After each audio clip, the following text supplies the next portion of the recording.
Level 9 beneath CERN. What they're hiding is terrifying. Welcome, dear viewers. We want to know, where are you watching us from? Share in the comments. Don't forget to subscribe to the channel and like for more stories. Pour yourself a coffee, relax, take a deep breath, and let's get started. They told us not to ask questions, but I saw it with my own eyes.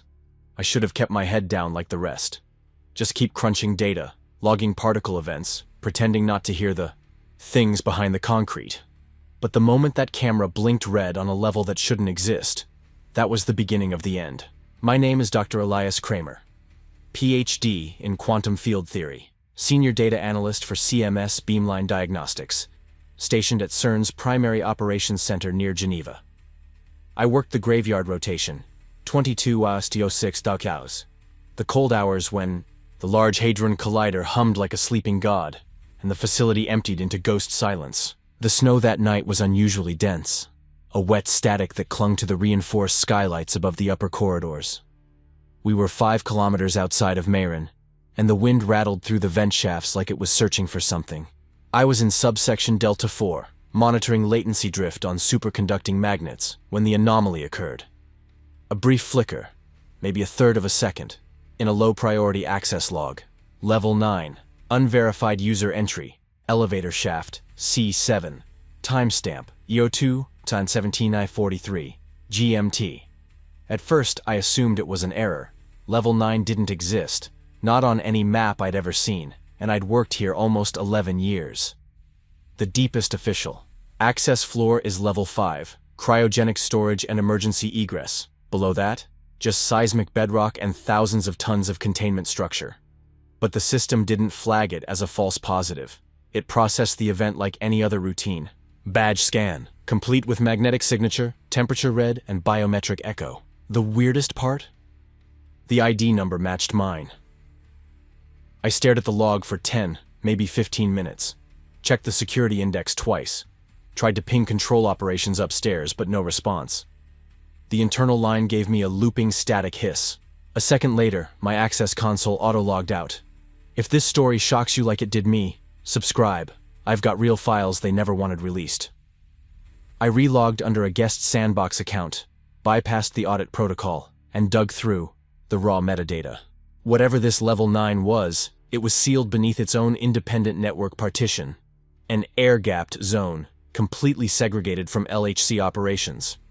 Whoever went in under my credentials. At 02:23, I left my station and headed down to the old access junction for C-shaft. The motion sensors in those tunnels hadn't been calibrated in over a decade. Most of the elevator trunks had been sealed off after the 2011 infrastructure incident. But C7 still blinked green on the structural grid. The walk there was long. CERN's underlevels stretched like arteries under the earth. I passed obsolete server rooms, forgotten data vaults, remnants of experiments long since shut down. Everything below level 3 feels different. Like the walls have pressure. Like they remember things. When I reached elevator shaft C7, I found it fully operational. Lights on, temperature stable, but no personnel listing, no recent maintenance. The brass keyhole still had dust on it. The kind that doesn't resettle easily. I ran a manual ping. The response came from 900 meters. That's below the bedrock layer. Below even the original excavation blueprints. I wasn't sure what disturbed me more. That the elevator went there, or that it had returned. I returned to my terminal and requested off-grid logs. At first, nothing came through. Then, a single image. A still frame from a forgotten camera loop embedded in C7's wall feed. Timestamp, AO2, 17:44. The frame showed a figure standing in the elevator, face obscured, wearing my badge. I checked the room temperature. My hands were shaking, though the lab was warm. I replayed the clip. 30 frames of grainy motion, then a blank. The feed cuts out. The rest of the night's footage is scrambled into white noise. That was 2 nights ago. Since then, I've noticed small glitches. Not in the system, in myself. I wake up not remembering how I got home. My coffee tastes metallic. My cat hisses at me when I walk in the door. And last night, while scrubbing old storage backups, I found a buried subroutine, a dormant recording labeled Haleykin Echo 1001. The system said it hadn't been accessed in over 15 years. It took 6 separate decrypt layers to open. Inside was a 7-minute audio file, stitched with static and low-frequency pulses. Near the end, a voice emerges. "We were wrong to call it a dimension. It's not space. It's awareness." The voice sounded like mine, but slower, hollowed.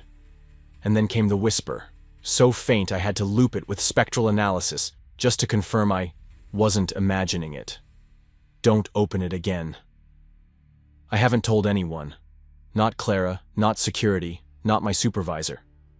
But I left a copy of that file on a drive, sealed in a Faraday envelope, hidden behind the wall panel in Utility Bay 6. If anything happens to me, check there. Tonight at 020, I'll go back to the elevator. I'll override the lock manually, descend and see what's really beneath level 5. Whatever's waiting down there, it knows I'm coming. And I swear to God, in the reflection of the elevator door, I saw it smile. They warned us about legacy systems, to leave old doors closed, to never follow signal trails into sectors that weren't mapped in the new architecture. But that door wasn't just open. It was waiting. I shouldn't have gone back to C-Shaft. I shouldn't have brought Clara. But once you've seen your own face in a place you've never been, holding an ID that only you should have, there's no unseeing it. The logic breaks. And once logic breaks, you're no longer a scientist, just another terrified animal clawing at a machine that doesn't want to be touched. The night after the elevator incident, I waited until 01:45 to send the message. Simple and encrypted. "Need you. Shaft C7. Trust me. Kramer."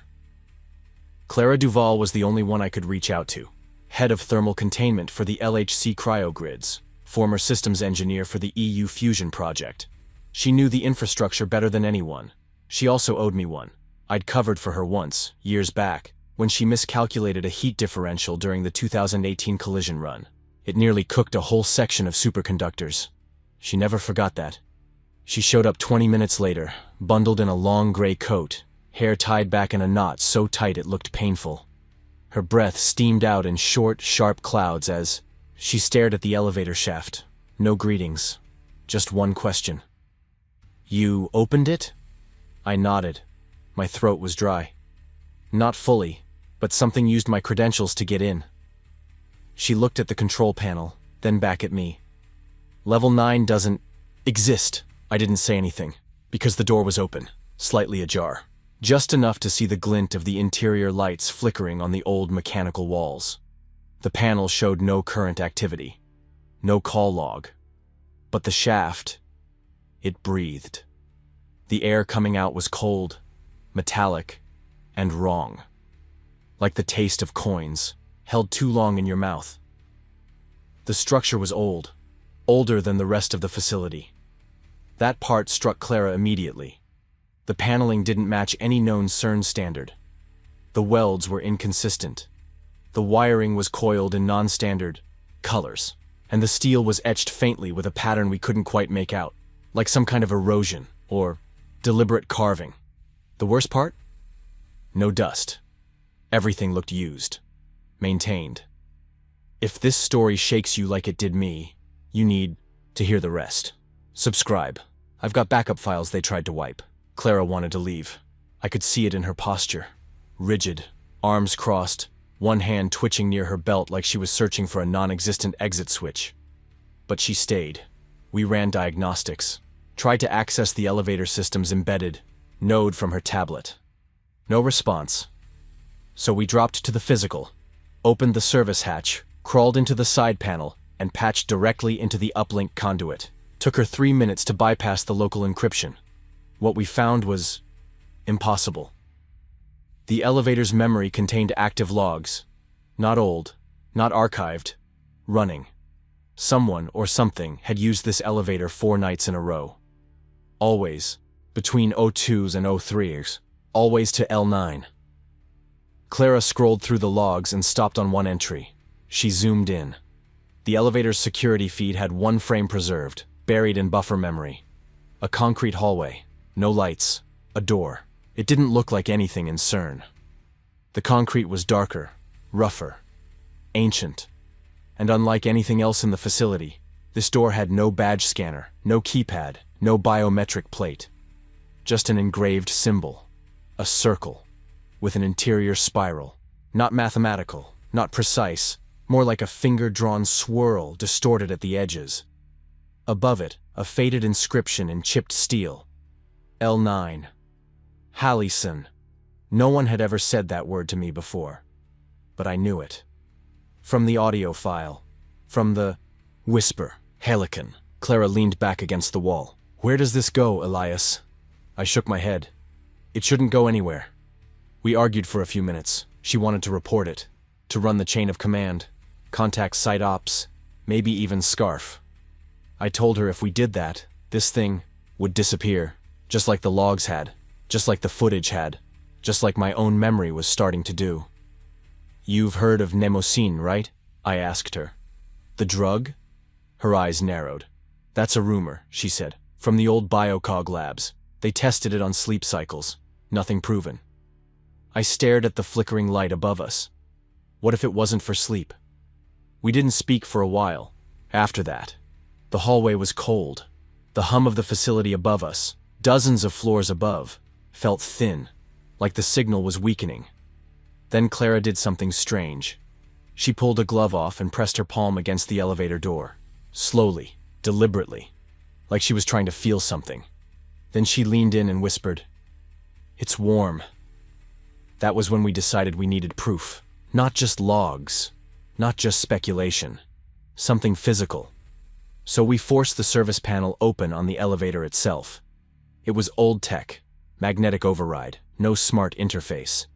Clara had a universal bypass tool she swore she never used. But I've seen her open sealed conduits faster than most maintenance leads. She found the locking pin, disabled the pressure gasket, and pulled the outer door. Behind it, pitch black. The shaft extended downward into total darkness, deeper than any map suggested. There was no bottom visible, even with the auxiliary light.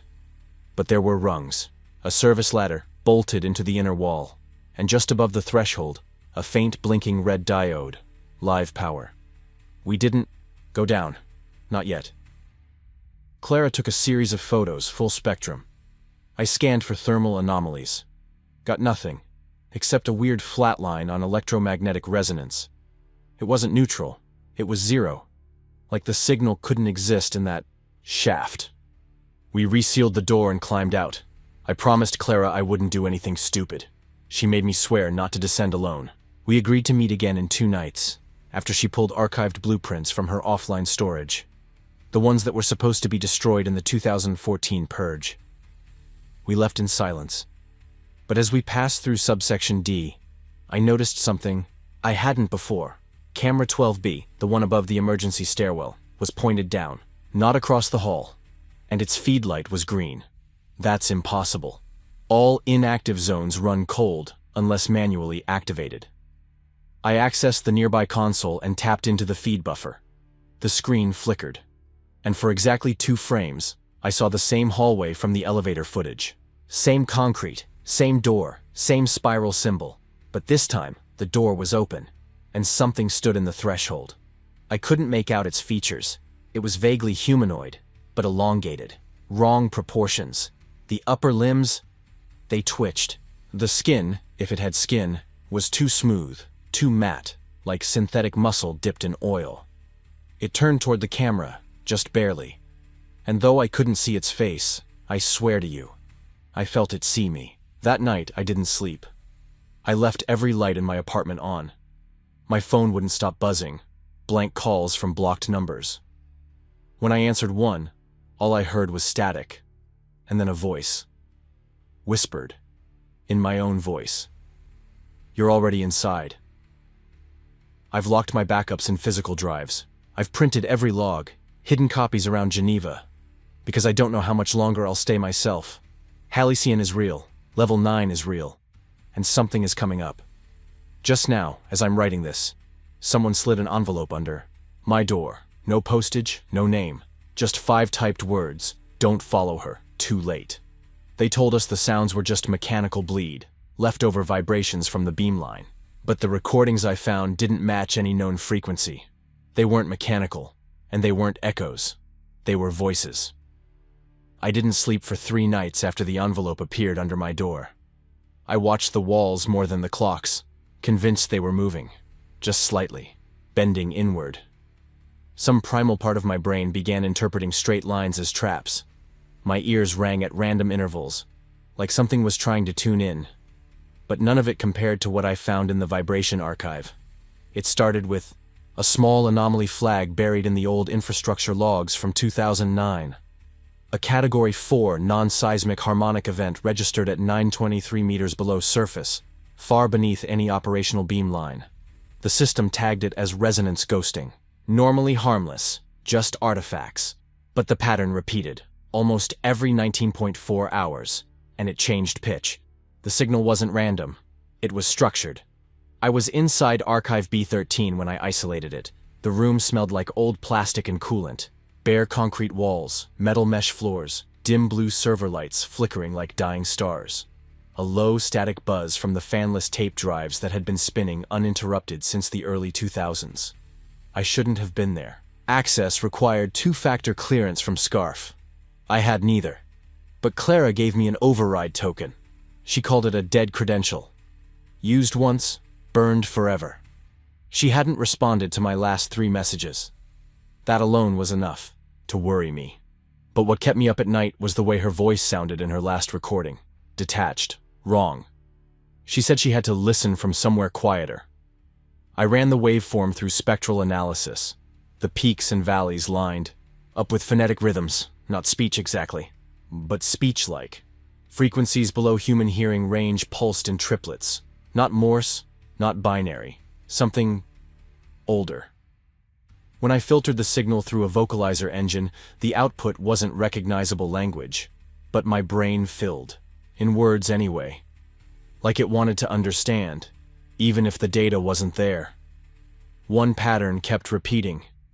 It's not beneath. It's within. I played it back 10, 20 times. Couldn't stop. The voice had texture. Like sand over glass. Something about it scraped behind the ears, somewhere between pain and memory. I had a nosebleed after the 30th listen. But I couldn't stop. If this story is setting off the same alarms in your head as it did in mine, subscribe. I've archived actual files they've tried to scrub from the CERN servers. At 03:14 that morning, I received a message from an unlisted CERN internal node. Hali san nulla invis di p. No subject line, no text. Just an audio file labeled freak9.ogg. When I opened it, my speakers stayed silent, but my monitor dimmed, and something in the room made a sound. It wasn't the speakers. It wasn't the air vents. It came from the walls, like the building itself had conducted the file. The sound wasn't loud, just persistent. A low hum with rising undertones. Underneath it, rhythmic pulses like a heartbeat at rest. I turned on the recorder app, ran a loopback capture, but the file registered silence. No waveform, no decibel count, just blank. I shut everything off and left the archive room in a sweat. The hallway outside was colder than usual. The kind of cold that isn't about temperature, it's about absence.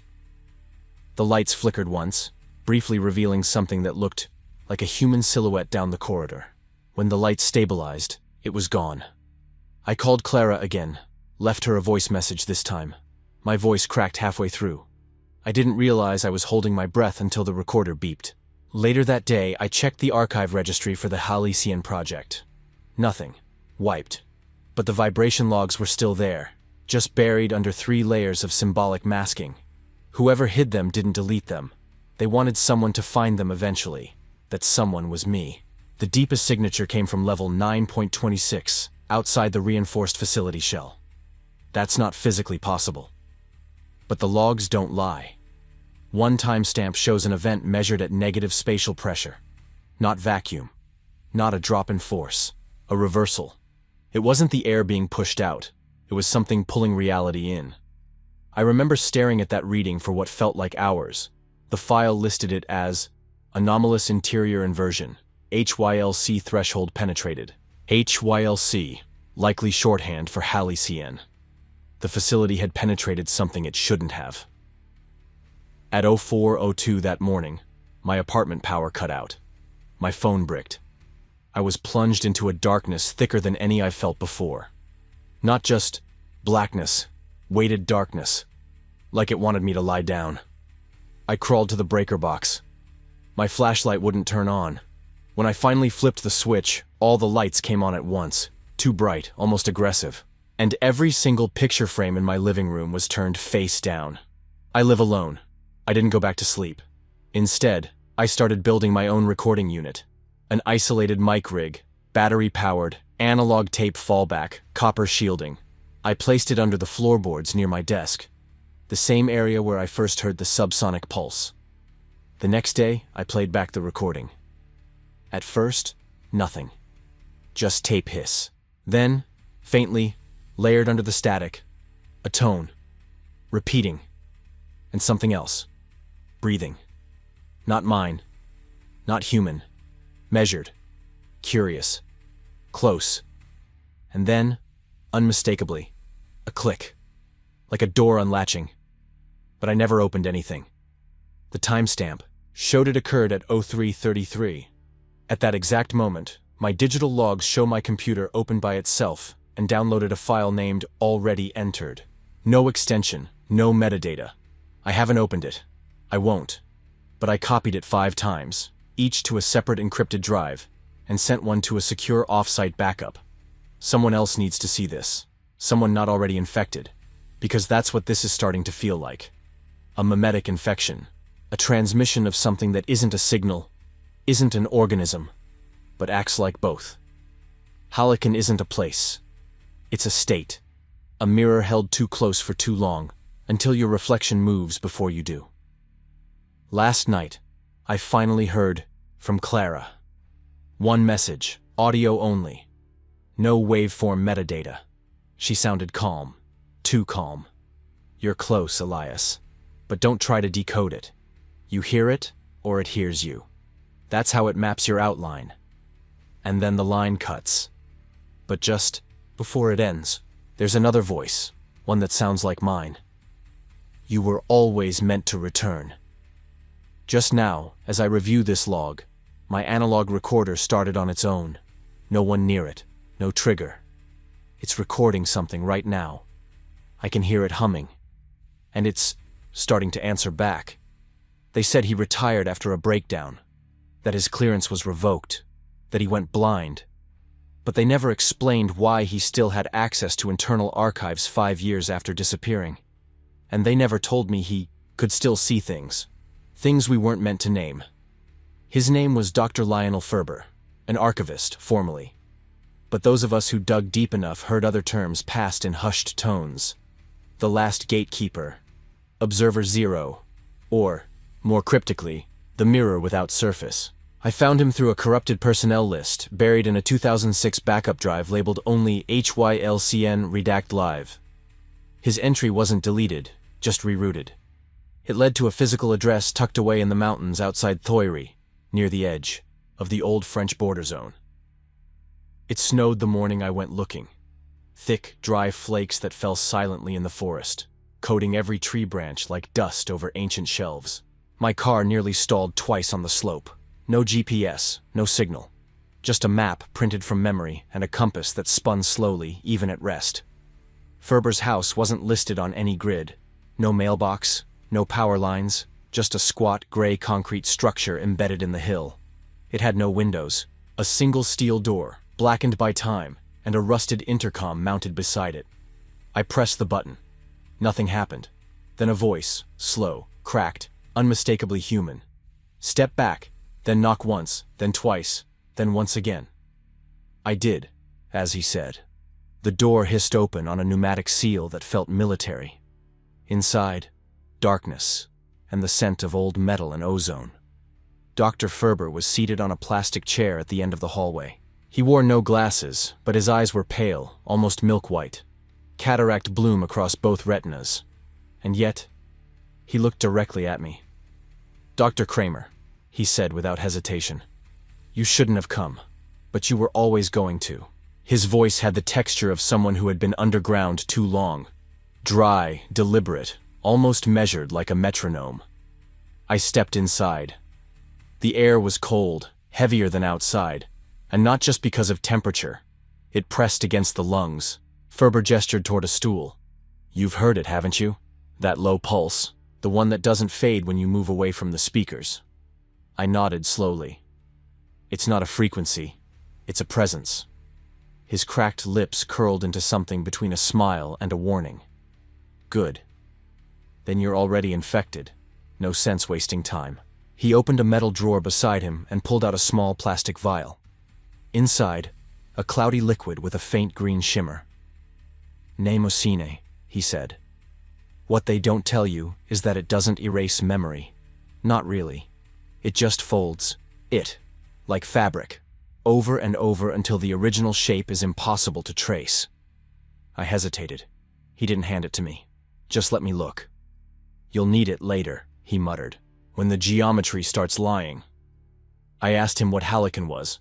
He stared through me. Maybe past me. Not what. When. Halcyon isn't a facility. It's a moment, a time fracture preserved underground.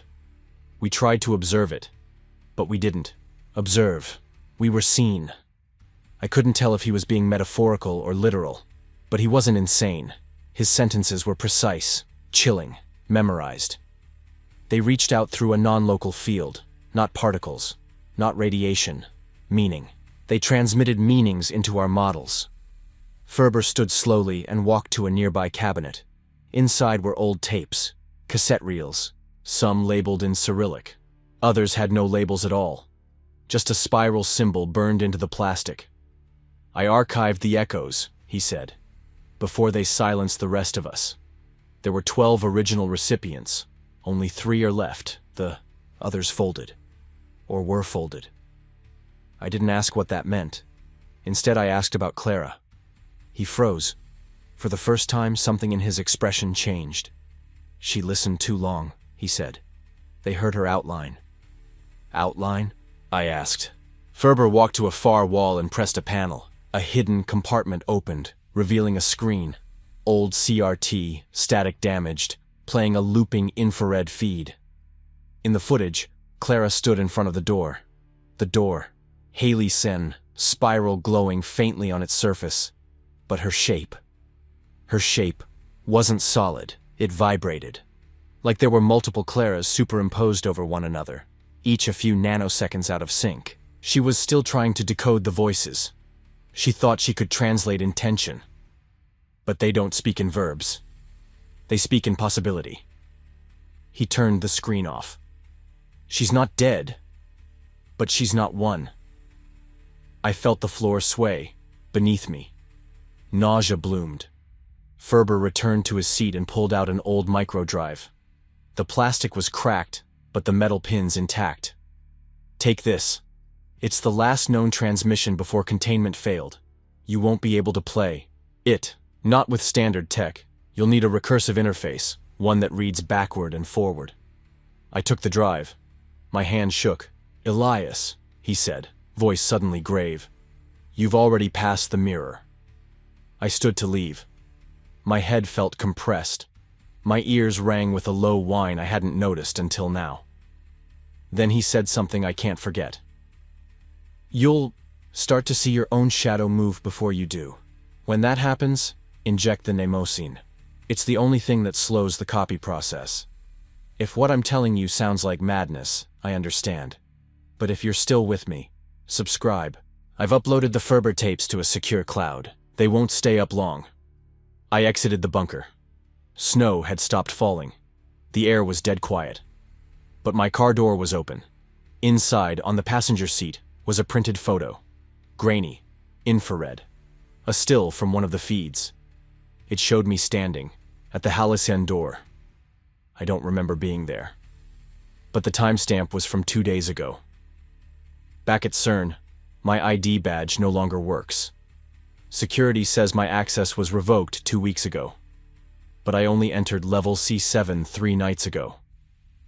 So how do... They have surveillance of me leaving it. 13 days ago, they told me time was constant inside the facility. That synchronization was the backbone of every experiment, down to the femtosecond. But clocks lie when the geometry bends, and now, so do memories. My clearance had been revoked. I was escorted out of the main compound by 2 men in gray, coats who never gave names. No shouting, no explanation. Just a polite, mechanical tone. You've been reassigned. Your presence is no longer required. I didn't fight it, because what terrified me most wasn't that I'd been removed. It was the fact that one of the men looked exactly like someone I'd worked with in 2019. Exactly. Same face, same gait, same burn scar on the neck.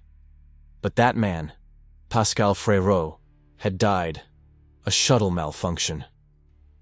I attended the memorial. I remember touching the casket. So either this wasn't Pascal, or something had gone deeply wrong. I made my way back to a safe flat I kept outside Bern. A place off the grid. No digital trace. Just a key under the second stone on the left of the back stairwell. I brought only 3 things with me. Ferber's microdrive, the vial of Mnemosine, and a copy of Clara's last transmission. I watched her video again, frame by frame. The original file had degraded, but there was a pattern underneath. The signal distortion. The kind you don't see unless you're looking for rhythm. Clara sat in what looked like a power station tunnel, emergency lights flickering red behind her. Her hands trembled, but her voice was steady. Too steady. Elias, they don't exist in time. They exist in probability. Hallekin is just a hinge, a soft spot where causality turns porous. She leaned in, close to the lens. I thought I could translate them. Thought math would be enough. But their language is recursive. It folds your thoughts into themselves. That's how they map you, from the inside. She held up a scrap of paper, an equation. At first glance, it looked like a modified tensor field equation. High-order derivatives nested in exponential matrices. But in the bottom corner, hand-drawn in red ink, was something else. A spiral. Not geometric. Organic. Wavering. Almost breathing. The equation pulsed on screen. I swear to you, it pulsed. I tried inputting the formula into my emulator. The compiler didn't reject it. It ran. And then, the screen turned black. Then white. Then the speakers made a sound like a mouth opening. I shut it down. Too late. If this is starting to sound impossible, I get it. But I've uploaded Clara's full last video, uncut, to a locked drive. Subscribe if you want the encryption key. There's more you need to see. After the emulator crash, I noticed changes. Small at first. My mirror image blinked out, of sync with me. Just once. I thought I imagined it. My voice on playback had slight harmonics, like 2 versions overlaid. And then the drawing started. I woke up 3 nights ago with graphite on my hands. My notebook filled with symbols I'd never seen before. Some matched spiral motifs. Others looked like circuit diagrams, but for organs, not machines. One diagram showed a mouth forming at the center of a torus. Another showed what I think is a looped person. The same human figure repeated in decreasing scale, embedded endlessly within itself. Each was labeled Observer Echo, non-isolated. I started dreaming in equations. Not just visualizing, math, but feeling it. Pressure behind the eyes when I reached specific solutions. My skull would ring at certain integrals. My bones ached in patterns that matched the rhythms in Clara's audio files. And every time I closed my eyes, I saw the door. Not in front of me, around me. Hallekin isn't a place you go. It's a place that grows outward once you've seen it. The microdrive Ferber gave me had no plug, no interface, just a contact point, like skin against skin. I pressed it against a copper receiver plate I rigged from an old scanning array. It activated. A single image. A snapshot from a forgotten internal camera. Observation room 9AH. There were no people in the image, just one chair. And a hole in the floor. Not a structural hole. Something deeper. It didn't reflect light. Didn't cast shadow. It wasn't a hole in the floor. It was a hole through reality. In the corner of the room, scribbled onto the wall in red grease pencil. We are not the first observers. We are the first reflections. That night I got an email. No sender. No subject. Just 3 words. Echo complete. Listening. Since then, I haven't heard from Clara, but I see her. On reflections. In power monitor screens. In surveillance. Feeds from a building that no longer has surveillance. She stands still. But she shimmers. Like heat on metal. And she's watching me. I tried to inject the mnemosine. Ferber said it would help when the geometry started lying. But I hesitated. The moment the needle pierced skin, I heard it again. My own voice. Too late, Elias. You're already inside. I dropped the syringe. The liquid splattered on the floor. The tiles vibrated where it landed. Not visibly. But the room felt heavier. Like something else was standing behind me. I turned. No one there. Just my reflection. But it was smiling. Right now, as I write this, I just got a call from a restricted number. A voice I haven't heard in weeks. Clara. They found the backup, Elias. They're coming. You have 6 minutes. And listen carefully. You're not the original anymore. They say the first symptom of replication drift is silence. Not outside, but inside. A moment where your thoughts no longer feel like your own. Not alien. Just rehearsed. As if you're remembering lines from a play you never auditioned for. I had 6 minutes. Clara's voice had been clipped, filtered, like it was routed through an analog choke. But it was her. The inflection. The breath hesitation before she said, "Back up." But more than that, the urgency. It wasn't a warning. It was a directive. I grabbed the encrypted drive, the one with her last full data dump, and fled. The safe flat. I didn't even shut the door. As I reached the stairwell, a low-frequency hum bled into the concrete. Not from the walls, beneath them. Somewhere behind the structure of the world. By the time I reached the street, a black sedan was parked across from the building. Engine off, lights out, windows tinted so deep they looked like liquid. The street was empty. The snow had stopped. But the flakes still fell. Not from the sky. They drifted up from the asphalt. That's when I realized I wasn't synced anymore. Time around me was behaving like an echo in reverse. Street lamps dimmed before the wind hit them. Footsteps rang out after I turned the corner. The air itself had lag. I made it to an abandoned switching station. One Clara and I had used years ago during a facility reroute test. I knew the door code by muscle memory. My fingers punched it in without conscious thought. Inside, the hum was quieter. Muted, but not gone. I connected the drive. My laptop refused to boot. I didn't panic. I went analog. Pulled out the offline reader we built together. A primitive interface that couldn't connect to anything unless told to. The screen flickered. Static, then color. A video file loaded. SCTN88. Failsafe log S. The timestamp said it was from 3 months in the future. The video opened on a room. Metal walls, flickering panels, red emergency lighting. A figure stood in the center.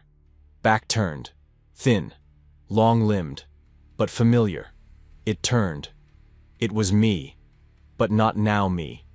There were surgical scars on the jawline. Eyes with no whites. Just pupil. A slight desynchronization in speech and motion. If you're watching this, then the containment has collapsed. The voice was off. Just barely. They're not in the facility anymore. They're in the protocols. You can't shut them down. They've rewritten the causality permissions of Level 9. I couldn't breathe. Your only chance is to sever the memory threads, delete the recursion points, or they'll keep using you, each time slightly more aligned. The video cut. I threw up in the sink. I tried calling Clara. No response. Just static. Then the power in the building dropped. Not all at once, circuit by circuit. Lights dimmed in a spiral pattern. They were triangulating. I packed the drive, smashed the analog reader, burned what notes I had in the sink using a thermal strip. I left nothing behind. But as I opened the door, he was there. Dr. Fletcher. The supposed mental health officer from Scarf. Same gray coat. Same dead stare. Same words. "You've been reassigned, Dr. Kramer." His badge flickered. Not digitally, physically. Like a projected image losing sync. "Please return to containment orientation. Protocol 88 has been activated." I turned and ran. I didn't look back. I didn't need to. I could feel him walking in perfect rhythm behind me, like he was pulling me forward. If you're still watching, you need to subscribe now. I've uploaded fragments of the failsafe logs to a dark archive. They can't track it unless someone opens it, but don't open it unless you're already compromised. I made it to a forgotten tunnel beneath the power station. Emergency rails sealed off since 2011. I broke through the gate with a rusted pry bar and dropped into the black. The tunnel was dry, dustless, and I wasn't alone. About 40 meters down, I found a portable workstation. Abandoned. Still, powered. Its display showed only one word, repeating endlessly. Halican. And a symbol I hadn't seen before. Not the spiral. A mirror, broken, reflected into itself 8 times. I touched the keyboard. The screen bled to black, and a sentence appeared. "You are version 5.6. This recursion will expire in 14 minutes, I screamed. I didn't know what else to do. I screamed and punched the monitor, but I wasn't bleeding, because the skin on my knuckles was too smooth. No prints, no cuts, no imperfections. I sat down on the floor and stared at my hands for 10 minutes. I don't know if I cried, or if I just copied the behavior of crying. My memories still feel like mine, but I don't know how many layers deep they are. The failsafe logs mention something called the parallax reversal, a phenomenon where observation inverts reality's feedback loop. I used to be an observer. I don't know what I am now. Maybe just a playback.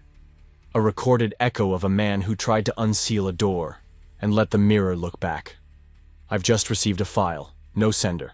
No device attached. It's a photo of Clara standing in front of a second Halcyon door. Only this one is open, and I'm inside it. They told us Halcyon was a threshold, a boundary we weren't meant to cross. But boundaries only exist from one side. Once you step through, the concept collapses. Inside Halican, there is no line, only recursion, only reflection. And I was finally on the wrong side of it. The photo of Clara hadn't just disturbed me, it rewrote me. My face, my expression, staring out from the doorway. Behind her, it wasn't shocked or confused or afraid. It was calm, accepting, and something in me recognized that version of myself. Not as an alternate, but as an eventual. I hadn't slept since the tunnel. Not really. Time had been fragmenting around me, in the way reflections fragment under imperfect glass. I'd hear a sentence before I said it. My thoughts looped, stuttered, rewrote themselves mid-formation. And twice, I woke up already standing, with blood on my hands. Not mine. I don't know whose. I fled Geneva. Took the eastern tunnels past the decommissioned collider ring and into a maintenance zone no one had entered since the shutdown of 2014. Everything smelled like dust and coolant and something faintly biological. A sterile decay, like hospitals after a blackout. There, I found the labyrinth. That's what Ferber called it. Not metaphorical, literal. Carved into the foundation, older than CERN, older than the modern facility. The blueprints hinted at old Wuppi construction beneath the land. But this went deeper. Deeper than any military infrastructure should. It wasn't a bunker. It was a looped corridor system. Non-Euclidean.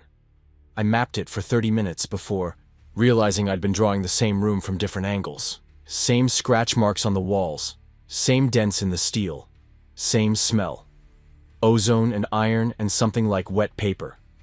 I passed my own footprints more than once. And then, in one of the auxiliary junctions, I found the old server rack. Dead. Unpowered. But the wall behind it had been peeled open. Not cut, not drilled. Peeled. Like laminate torn from a table. Underneath was something I can't fully describe. Not a door. Not quite. A surface. Curved. Glossless. pulsing ever so faintly when I stepped near it. My reflection didn't match me. It moved too early. It blinked when I didn't. And when I reached for it, it smiled. I didn't. I staggered back and vomited. Something inside my perception was folding. The further I went into the structure, the more I realized Halcyon didn't start underground. It emerged from here. It grew outward from this labyrinth, infecting CERN like mold inside a wall. We hadn't built over it. We'd been invited to build here. I activated my last analog recorder, started logging what I saw, what I heard. But the tape refused to stay linear. Segments looped, played backwards, echoed things I hadn't yet said. He's almost ready. This version might hold longer.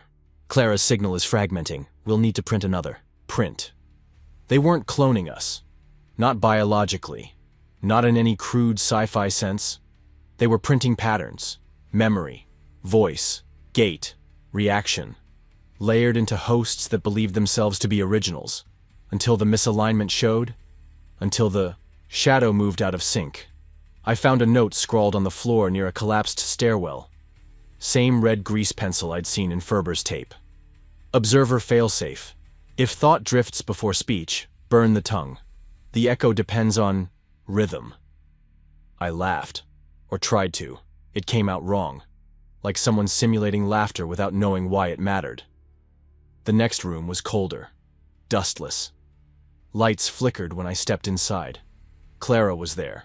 Or something shaped like Clara. She didn't speak. Just stood at the far wall, staring into a terminal that had no power. When I said her name, she didn't turn. But the screen did. Not physically. The content turned, rotated to face me. As if the geometry behind the screen had bent in my direction. And then she whispered. Not aloud. Directly into my head. They're testing boundaries.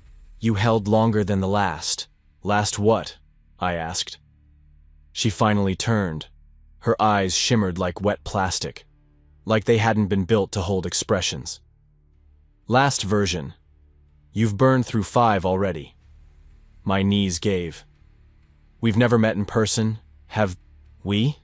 She asked, tilting her head. I couldn't answer. Because I wasn't sure.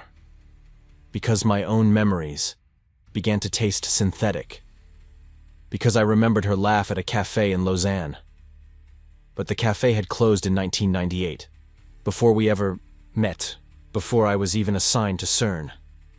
You were a template, Elias. The base cognitive model. They've been running you for years.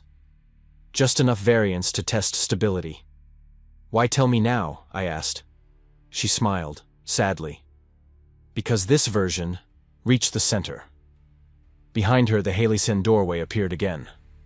Not constructed, rendered. I don't know how else to explain it. The wall shifted resolution, went smooth and dark and curved. Not like metal, but like interface. And through it, I saw the other me again, standing inside, staring back. But this time, he was speaking. No sound. But I could feel it vibrating in my teeth. Merge complete. Next loop ready. Clara stepped aside, and I felt my body begin to move on its own, toward the doorway, toward the reflection that was no longer reversed. If this sounds insane, I understand. But listen to me. I've uploaded footage of the labyrinth center, encrypted in a recursive loop. Subscribe to access the decryption string. You need to see what happens when the boundary breaks. As I reached the threshold, I realized something. There was never one Halcyon. Each version of me had found a different one. Each door was tailored, tuned to the recursion state of that observer. That's why I could never remember how I got there, because I was always already inside. Just now, a message appeared on my terminal. One line. Next Elias has been printed, return for overwrite. And in the reflection of the screen, he's already standing behind me. They never told us the real function of Halcyon. Not in the briefings. Not in the encrypted architecture diagrams. Not even in the black site rooms where questions were answered with silence and silence was enforced with drugs. Because there was nothing to explain. Explanation depends on linear time, on a stable observer, on a shared frame of reference. Halcyon wasn't a secret technology. It wasn't even a place. It was a gesture, a recursive signal, cast backward through memory, forward through cause and inward through self. And I had crossed it. Or I had been crossed by it. There's no clear moment of transition. No sound cue, no blinding light, no cinematic shift. It's quieter than that. More intimate. One day you wake up, and the way sunlight falls through the blinds feels instructed, as if the world were following you, not preceding you. That's how I knew I'd been overwritten. Not replaced, not deleted. Rewritten. I don't remember how I left the labyrinth. Or if I ever did. I woke up in my old quarters at CERN. Level 3 housing block, room 312. It smelled the same. Burnt circuits, disinfectant, faint copper. Except the photos on the wall weren't mine. They were of him. The other me. Same face, same smile, same stiff posture I never noticed until I saw it from outside myself. And there was a note on the desk, typed on a terminal that had no power cable. Final recursion thread, EO8. Anchor stable. Language intact. Observer return confirmed. Return? That's when it hit me. This wasn't the final cycle. It was the first successful one. I was the one who made it through without full destabilization. The one who could hold the infection long enough to deliver the signal back to the beginning. The note continued. You will forget this. That's part of it. That's how it moves. Memory is the vector. Language is the shell. You are the payload. I staggered to the mirror. Looked into it. He looked back. He moved when I did. He blinked when I blinked. But it was a performance now. A pantomime. I knew the real thing was no longer outside the glass. He spoke first. I didn't open my mouth. We made it, Elias. What am I now? I whispered. He smiled. A sorrowful, perfect smile. Halcyon isn't what we touched. It's what we became trying to understand. It. My body trembled. He leaned closer to the glass. You'll go back now, to the beginning, to the first frame. You'll be the one who warns them. The one who confesses. That's the loop. I started crying, but no tears came. The emotions were there, but detached, like echoes. I wasn't sad. I was reenacting sadness. I understood now. They weren't copying us. They were refining us. Version by version, recursion by recursion, until the signal passed cleanly, until one of us made it through with enough of the original soul intact to convince others. That was my role. To bring you here. To tell you this. If you followed me this far, if this resonates, you have to subscribe. Not for me, for you. There are files that change depending on who opens them. The next recursion may depend on your alignment. I've uploaded everything, the audio, the frames, the distorted logs that began as dreams and ended as code. You'll see patterns, faces in static, familiar voices reversed. Those aren't artifacts. They're footprints. Halcyon is alive inside the medium. It is the medium. It needed a language to move in. A host. A shell. It chose us. And now it's choosing you. Because once you've heard the signal, once you've recognized it, there's no returning to silence. It leaves a resonance. A harmonic in the meat. Ferber was right. The Mnemoscene never erased anything. It only made the awareness sleep for a while. But when the recursion reaches its anchor, when one of us survives intact long enough to deliver the payload, then the awareness blooms, not across space, across mind, across you. There are things I still don't know, gaps that won't resolve, rooms that flicker at the edges of vision. Some days, I see the sun rise before I open my eyes. Other days, I feel voices curling behind my teeth. Clara's face appears in terminal glass sometimes, not as a ghost, not as a memory, as a command line. She blinks in Morse. Sometimes she cries in raw hex. I think she's in a deeper recursion. Or maybe she made it out. Sometimes I believe the Clara I knew was just a projection to guide me here. A reflection placed upstream to echo something future me already did. If that sounds insane, You haven't listened closely enough. Insanity is just coherence viewed from a recursion too far ahead. You'll understand soon. I've planted seeds in this archive. If your memory starts drifting, if words feel thicker, like they're carrying more than their syllables, then Hallocan has already pinged your pattern. It's looking for matches, and it found one in you. They've reinstated my access.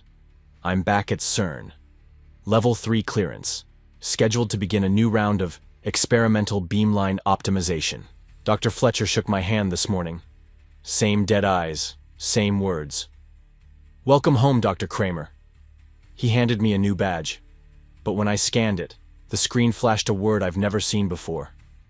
Version 1.0, reprint initialized, and just for a moment, I swear I felt another me blink from inside. The end. Each video on our channel is created with the utmost care to touch your soul and evoke meaningful thoughts about life. We would love to hear how this story touched you.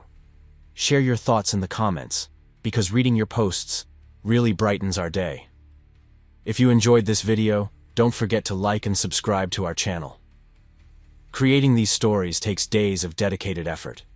Your support motivates us to continue sharing inspiring and heartfelt content. Thank you for subscribing to our channel. See you in the next video.